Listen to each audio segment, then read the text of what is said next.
नमस्कार फ्रेंड्स, विजय GS academy पर आप लोगों का बहुत बहुत स्वागत है। दोस्तों, आज मैं आप लोगों को भारतीय संविधान, इंडियन पॉलिटी के महत्वपूर्ण टॉपिक सर्वोच्च न्यायालय और उच्च न्यायालय से संबंधित सभी महत्वपूर्ण क्वेश्चंस इस वीडियो के माध्यम से कराऊंगा। आप लोगों से रिक्वेस्ट है कि आप लोग वीडियो लास्ट तक देखिए, आप लोगों को खुद पता चल जाए कि क्वेश्चन किस लेवल के हैं। तो देरी ना करते हुए क्वेश्चन नंबर 1 से शुरू करते हैं। मेरा क्वेश्चन नंबर 1 दिया है कि सर्वोच्च न्यायालय का न्यायाधीश कितनी आयु तक कार्य करता रहता है। कितनी आयु तक दोस्तों? इसमें जो दिया है कोई विकल्प सही नहीं। कितनी वर्ष तक की? 65 वर्ष या 6 वर्ष, मतलब इसमें क्या है 65 वर्ष, मतलब इसमें कोई लिमिट नहीं है दोस्तों कि कितने वर्ष तक वो कार्य करता रहेगा, याद रखिएगा। इसके बाद अगला क्वेश्चन है कि सर्वोच्च न्यायालय के मुख्य न्यायाधीश का प्रतिमाह वेतन कितना मिलता है। ये भी दोस्तों अपडेट कर लेना, ये पहले था अब ये बढ़ चुका है। अगला क्वेश्चन है कि उच्चतम न्यायालय की प्रथम महिला मुख्य न्यायाधीश कौन थी। कौन थी दोस्तों? सुश्री MS फातिमा बीवी जो थी उच्चतम न्यायालय की प्रथम महिला मुख्य न्यायाधीश थी। इसके बाद अगला क्वेश्चन है कि सर्वोच्च न्यायालय के न्यायाधीशों के वेतन और भत्ते किस पर भारित होते हैं। किस पर भारित होते हैं दोस्तों? भारत की संचित निधि पर भारित होते हैं। सर्वोच्च न्यायालय के न्यायाधीशों के वेतन और भत्ते किस पर? भारत की संचित निधि पर। इसके बाद अगला क्वेश्चन दिया है कि भारत का उच्चतम न्यायालय निम्नलिखित में से किस मामलों पर विचार करते समय एक संघीय न्यायपालिका के रूप में कार्य करता है। किसके रूप में दोस्तों? अंतर्जातीय विवाद के रूप में जो होता है भारत का उच्च न्यायालय संघीय न्यायालय के रूप में काम करता है। अगला क्वेश्चन है कि कलकत्ता में सुप्रीम कोर्ट की स्थापना किस रेगुलेटिंग एक्ट के द्वारा किया गया था। किसके द्वारा किया गया था? रेगुलेटिंग एक्ट 1773 के तहत कलकत्ता में सुप्रीम कोर्ट की स्थापना की गई थी। अगला क्वेश्चन है कि इनमें से कौन उच्चतम न्यायालय और उच्च न्यायालय दोनों के क्षेत्राधिकार के अंतर्गत आता है। कौन आता है दोस्तों? मूल अधिकारों का संरक्षण जो है उच्चतम न्यायालय और उच्च न्यायालय दोनों के क्षेत्राधिकार के अंतर्गत आता है। अगला क्वेश्चन है कि भारत में उच्चतम न्यायालय के न्यायाधीश के रूप में नियुक्ति के लिए निम्नलिखित में से कौन सी अर्हता अनिवार्य नहीं है। भारत का नागरिक होना चाहिए, एक प्रतिष्ठित विधिवेत्ता होना चाहिए, एक विधेयक एक या अधिक राज्य न्यायालय में कम से कम 10 वर्ष तक अधिवक्ता के रूप में कार्य कर चुका हो। ये सभी सही हैं, लेकिन कम से कम 35 वर्ष आयु पूरी कर चुका हो, ये विकल्प नहीं सही है। अगला क्वेश्चन है कि किसी क्षेत्राधिकार के अंतर्गत उच्चतम न्यायालय केंद्र व राज्य के मध्य विवादों का निपटारा करता है। किसके क्षेत्राधिकार के अंतर्गत दोस्तों? प्रारंभिक क्षेत्राधिकार के अंतर्गत कार्य करता है। अगला क्वेश्चन है कि राष्ट्रपति और उपराष्ट्रपति के चुनाव से संबंधित विवादों का निपटारा उच्चतम न्यायालय के क्षेत्राधिकार के अंतर्गत आता है। किसके अंतर्गत आता है दोस्तों? ये भी प्रारंभिक क्षेत्राधिकार के अंतर्गत आता है। अगला क्वेश्चन है कि भारत के उच्चतम न्यायालय को प्राप्त है, क्या प्राप्त है दोस्तों? मूल, अपीलीय और परामर्शदायी अधिकार क्षेत्र प्राप्त हैं भारत के उच्चतम न्यायालय को। अगला क्वेश्चन है कि उच्च न्यायालय का न्यायाधीश बनने के लिए कम से कम कितने वर्ष तक उच्च न्यायालय के अधिवक्ता के रूप में वकालत करने का अनुभव होना चाहिए। कितने? 10 वर्ष का। इसके बाद अगला क्वेश्चन दिया है कि सर्वोच्च न्यायालय के न्यायाधीश की किस आयु में सेवानिवृत्ति होती है। कितनी आयु में दोस्तों? 65 वर्ष की आयु में होती है। जो पहला दिया था दोस्तों उसमें शायद हमने कुछ बताया था, लेकिन कितनी आयु होनी चाहिए? 65 वर्ष होगी, तभी क्या होगा? अब सेवानिवृत्त होगा।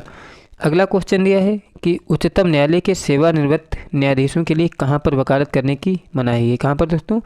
भारत के किसी भी न्यायालय में उच्चतम न्यायालय के सेवानिवृत्त न्यायाधीशों के लिए क्या है? वकालत मना है। कहाँ? मतलब किसी भी न्यायालय में वकालत नहीं कर सकता है।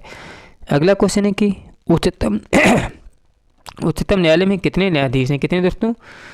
अब 31 नहीं, कितने हो गए दोस्तों? 34 हो गए।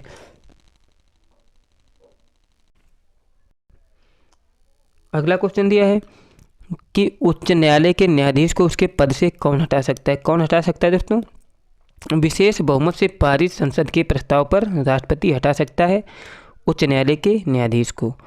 अगला क्वेश्चन है कि निम्नलिखित में से किसने उच्च न्यायालय के न्यायाधीश तथा लोकसभा अध्यक्ष के पदों के रूप में सुशोभित किया है। कौन है दोस्तों? KS हेगड़े जो है उच्चतम न्यायालय के न्यायाधीश तथा लोकसभा अध्यक्ष के रूप में भी कार्य किया है, KS हेगड़े ने। अगला क्वेश्चन है कि निम्नलिखित में से भारत के वह मुख्य न्यायमूर्ति कौन है जिन्होंने भारत के भारत के राष्ट्रपति के रूप में काम करने का अवसर प्राप्त हुआ था। कौन दोस्तों? न्यायमूर्ति M हिदायतुल्लाह हैं, जिन्हें क्या है? भारत के राष्ट्रपति के रूप में कार्य करने का अवसर प्राप्त हुआ था। अगला क्वेश्चन है कि भारत के राज्य क्षेत्र में उच्चतम न्यायालय की प्रथम महिला मुख्य न्यायाधीश बनी थी। कौन बनी थी दोस्तों? लीला सेठ। इसके बाद हमारा अगला क्वेश्चन दिया है कि उच्च न्यायालय जिसे पहली महिला मुख्य न्यायाधीश प्राप्त होने का गौरव प्राप्त है, किसे दोस्तों? जो हिमाचल प्रदेश राज्य है, इसमें क्या है? पहली महिला न्यायाधीश प्राप्त होने का गौरव प्राप्त हुआ था। अगला क्वेश्चन है कि भारत के उच्चतम न्यायालय की स्थापना की गई थी, किसके द्वारा की गई थी दोस्तों? संविधान द्वारा की गई थी भारत के उच्चतम न्यायालय की स्थापना। अगला क्वेश्चन दिया है कि भारत के मुख्य न्यायमूर्ति के बारे में कौन सा कथन सही नहीं है? कौन सा कथन सही नहीं है दोस्तों? वह सभी उच्च न्यायालयों के मुख्य न्यायमूर्ति की नियुक्ति करता है। गलत है, इसकी नियुक्ति कौन करता है? राष्ट्रपति करता है। बाद बाकी अन्य सभी विकल्प सही दिए हैं, आप लोग देख सकते हो वीडियो पॉज करके। अगला क्वेश्चन है कि भारतीय न्यायपालिका के शीर्ष स्थान पर कौन आता है? कौन आता है दोस्तों? उच्चतम न्यायालय आता है भारतीय न्यायपालिका के शीर्ष पर। अगला क्वेश्चन है कि उच्चतम न्यायालय के मुख्य न्यायाधीश की नियुक्ति कौन करता है? कौन करता है दोस्तों? राष्ट्रपति करता है उच्चतम न्यायालय के मुख्य न्यायाधीश की नियुक्ति। अगला क्वेश्चन है कि भारतीय संविधान के अनुच्छेद 134 का के तहत सर्वोच्च न्यायालय में अपील के लिए प्रमाण पत्र संदर्भित है। किसको संदर्भित है दोस्तों? संघ सरकार को। अगला क्वेश्चन दिया है कि निम्नलिखित में से कौन अनुच्छेद 143 के तहत उच्चतम न्यायालय से परामर्श मांग सकता है? कौन? भारत का राष्ट्रपति जो होता है अनुच्छेद 143 के तहत उच्चतम न्यायालय से परामर्श मांग सकता है, लेकिन मानने के लिए बाध्य नहीं है। अगला क्वेश्चन है कि निम्नलिखित में से क्या उच्चतम न्यायालय के सलाहकारी क्षेत्राधिकार के अंतर्गत आता है? क्या आता है दोस्तों? भारत के राष्ट्रपति का उच्चतम न्यायालय से विधि या किसी तथ्य के विषय में सलाह मांगना उच्चतम न्यायालय के सलाहकारी क्षेत्राधिकार के अंतर्गत आता है। अगला क्वेश्चन है कि किसी राज्य में चुनाव याचिका पर फैसला करने की शक्ति किसके पास है? किसके पास है दोस्तों? उच्च न्यायालय के पास है चुनाव याचिका पर फैसला करने की शक्ति। अगला क्वेश्चन है कि न्यायपालिका का मुख्य कार्य क्या होता है? क्या होता है दोस्तों? कानून का अधिनिर्णय होता है न्यायपालिका का मुख्य कार्य। अगला क्वेश्चन है कि न्यायपालिका द्वारा बनाए गए कानून को कहते हैं, क्या कहते हैं दोस्तों? निर्णय विधि कहते हैं न्यायपालिका द्वारा बनाए गए कानून को। अगला क्वेश्चन है कि उच्चतम न्यायालय के न्यायिक पुनरीक्षण कार्य का क्या अर्थ है? क्या अर्थ होता है दोस्तों? कानूनों की संवैधानिक वैधता का पुनरीक्षण होता है उच्चतम न्यायालय के न्यायिक पुनरीक्षण का कार्य। अगला क्वेश्चन है कि भारतीय संविधान में न्यायिक पुनरीक्षण आधारित है, किस पर आधारित है दोस्तों? विधि द्वारा स्थापित प्रक्रिया पर आधारित है भारतीय संविधान में न्यायिक पुनरीक्षण। अगला क्वेश्चन है कि इनमें से कौन अंतिम अपीलीय न्यायालय है? कौन है दोस्तों? सर्वोच्च न्यायालय जो होता है अंतिम अपीलीय न्यायालय है।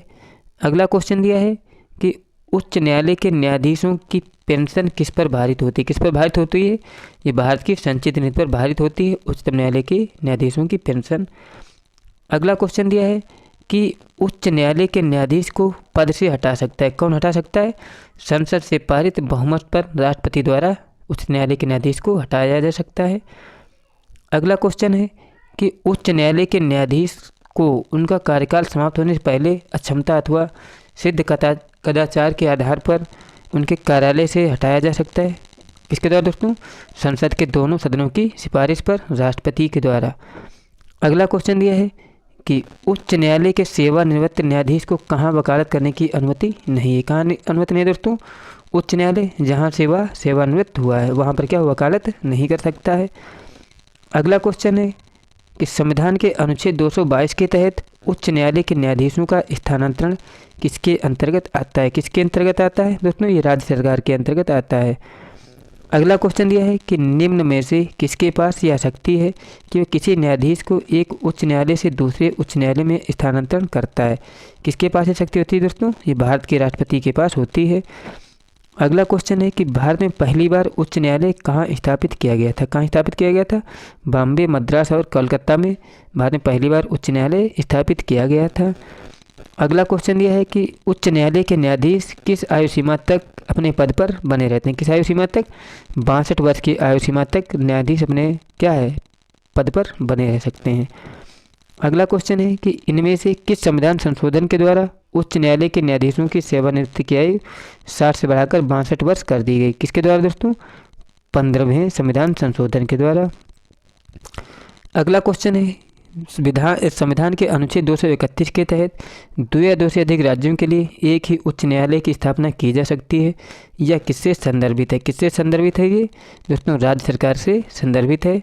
उच्च न्यायालय की स्थापना की सकती है किसके? अनुच्छेद 231 के तहत। अगला क्वेश्चन है कि इनमें से किन 2 राज्यों के लिए एक ही उच्च न्यायालय है? किन के लिए दोस्तों? महाराष्ट्र और गोवा के लिए क्या है? एक ही उच्च न्यायालय है। अगला क्वेश्चन है कि किन 2 राज्यों के लिए एक ही उच्च न्यायालय है?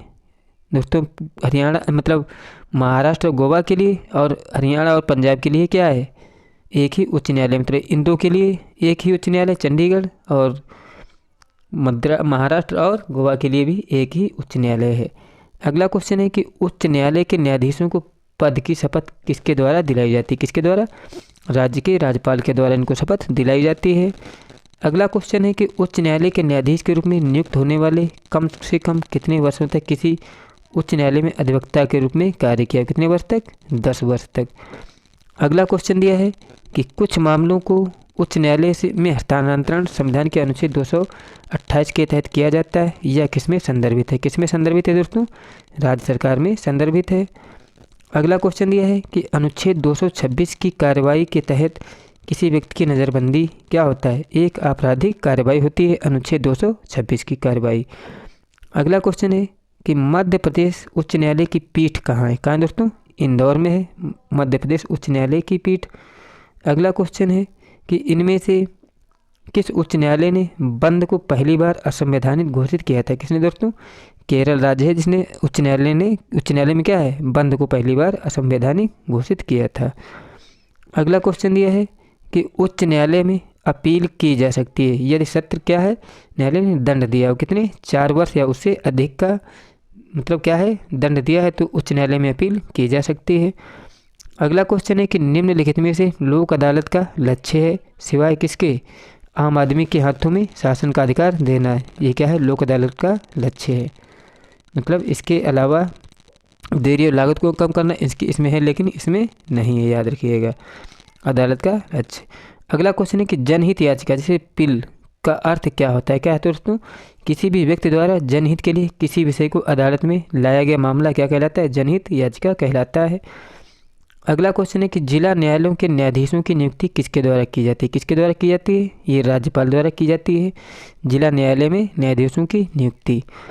अगला क्वेश्चन है कि जिला न्यायाधीश किसके नियंत्रण के अधीन है? किसके नियंत्रण के अधीन है दोस्तों? ये उच्च न्यायालय के अधीन होते हैं जिला न्यायाधीश। अगला क्वेश्चन है कि डैश सर्वोच्च न्यायालय मामले पर पुनर्विचार करेगा, और यदि इसमें शामिल कानूनी मुद्दे पर उच्चतम न्यायालय सुनवाई करेगा तो क्या होगा? वो अपीली न्याय क्षेत्र होगा।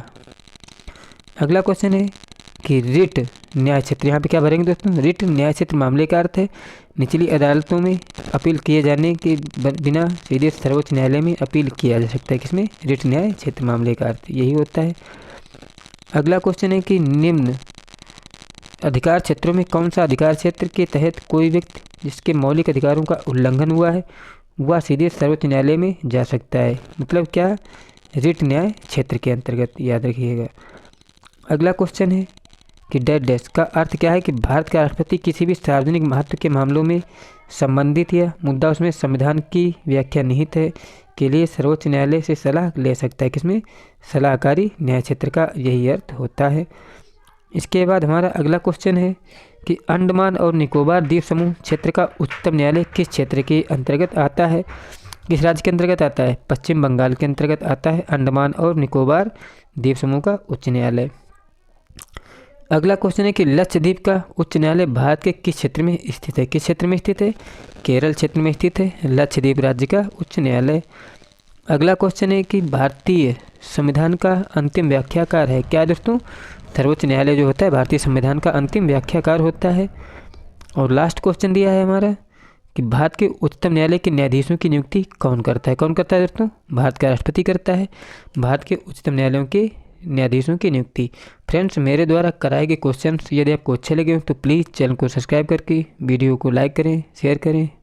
जय हिंद, जय भारत।